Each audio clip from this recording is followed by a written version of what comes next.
Les murmures ne s'arrêtent jamais. Certaines histoires ne cherchent pas à faire peur, elles cherchent à prévenir. Ce que vous allez entendre n'est pas une légende racontée pour divertir. C'est un récit inspiré d'un mythe folklorique ancien, transmis oralement dans plusieurs régions de France, bien avant d'être écrit. Voici les murmures, ceux des lavandières de la nuit. Je n'aurais jamais dû m'arrêter près de la rivière. À l'époque, je ne connaissais pas ce mythe, ou plutôt, je croyais le connaître. Comme on croit connaître une histoire qu'on a entendue trop jeune, trop vite, sans jamais poser de questions. C'était dans l'ouest de la France, à la fin de l'automne. Les journées raccourcissaient et les nuits arrivaient sans prévenir. Cette route, je la prenais souvent. Je la connaissais par cœur. On m'avait déjà dit de l'éviter la nuit. Pas à cause des accidents, pas à cause des animaux, à cause de l'eau. Il y a des endroits où les gens ne disent pas « fais attention ». Ils disent juste « passe ailleurs si tu peux ». Je n'avais jamais demandé pourquoi. Ce soir-là, la pluie avait cessé depuis peu. L'air était lourd, presque immobile. Les arbres bordaient la route comme des silhouettes figées, noires et brillantes d'humidité. Quand la voiture est tombée en panne, je l'ai senti avant même que le moteur ne s'arrête. Une perte de rythme, un souffle régulier, puis plus rien. Le silence est tombé d'un coup. Pas un silence normal, un silence qui écoute. J'ai essayé de redémarrer. Une fois, puis une autre. Le moteur répondait faiblement, comme s'il hésitait à revenir, comme s'il n'était déjà plus tout à fait là. Je suis sortie pour regarder sous le capot, mais je savais que ça ne servirait à rien. Je n'y connais rien en mécanique. C'est en relevant la tête que j'ai vraiment regardé autour de moi. Il n'y avait aucune maison, aucune lumière, aucun bruit humain. Juste la route derrière moi et en contrebas la rivière.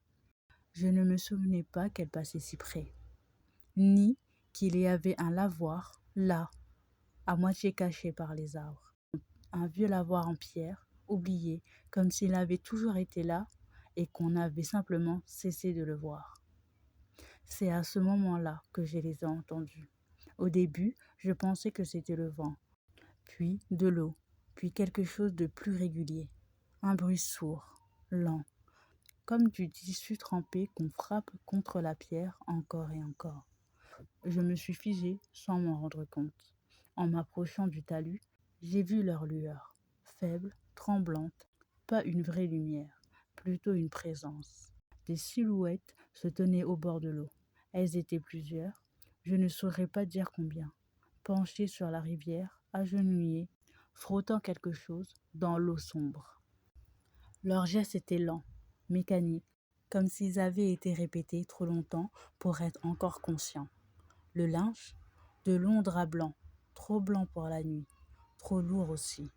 Ils semblaient imbibés, gorgés d'eau, et pourtant aucun ne coulait, aucun ne glissait vers la rivière. Aucune d'elles ne faisait de bruit en frappant le linge, aucun éclaboussement, aucun clapotis, et surtout, aucune ne tournait la tête. Je ne sais pas combien de temps je suis restée là, mais je me souviens m'être dit que je ne pouvais pas encore partir. Personne ne m'avait appelé, personne ne m'avait vu. Je pouvais faire demi-tour, revenir à la voiture, attendre le jour, mais rester immobile dans cette nuit était déjà une décision. Puis, je suis restée. Plus je restais, plus le bruit devenait précis. Ce n'était pas un bruit d'eau, c'était un bruit de fatigue. Alors l'une d'elles s'est arrêtée. Très lentement, elle a levé le visage. Son regard n'est pas venu vers moi tout de suite. Il a traversé la rivière, puis les arbres, puis la route, et enfin, il m'a trouvée. À cet instant, la chanson s'est arrêtée. Les autres ont cessé de laver. Le linge est resté suspendu dans l'air. J'ai écouté, j'ai entendu une voix, plus proche que les autres, murmurer distinctement. « Viens nous aider !» C'est là que j'ai compris que je ne devais surtout pas répondre.